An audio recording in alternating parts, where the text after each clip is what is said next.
जो मोहब्बत हासिल हो जाए वो एक ना एक दिन मर जाती है।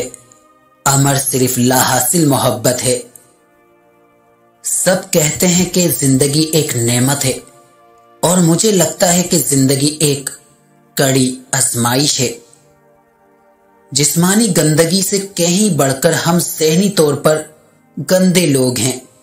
अनापरस्त, हासिद, घमंडी, हक छीनने वाले, जाहिर परस्त, रियाकार। कभी भी किसी मर्द से तन्हाई में ना मिलो, चाहे वो 100 साल का बच्चा हो या 100 साल का बूढ़ा।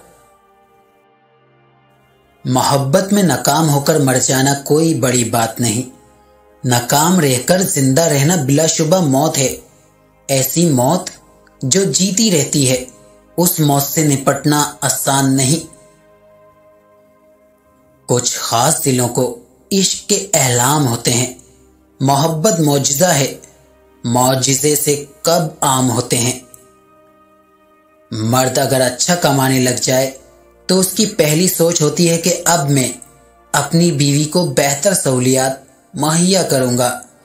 जबकि औरत कमाना शुरू कर दे तो उसकी पहली सोच ये होती है कि अब मैं मर्द के बगैर रह सकती हूं। उसका शौहर हर रोज उससे कहता था कि फातो, मुझे तुमसे नफरत है, और वो मुस्कुराकर जवाब देती, ये नफरत अगर ना होती तो मेरी जिंदगी कैसे संवरती। आप मुझसे सारी उम्र नफरत करते रहिए। मिर्जा कहने लगे, यूसुफी, ये बताओ औरत की कशिश और जमीन की कशिश में क्या फर्क है। अर्ज किया, कोई खास फर्क नहीं, दोनों ही खाक में मिला देती हैं। मर्द की 2 हरकतें जो औरत को मर्द के लिए जान देने पर मजबूर करती हैं, मर्द का हाथ पकड़कर चलना और प्यार से उसको सैंडल पहनाना।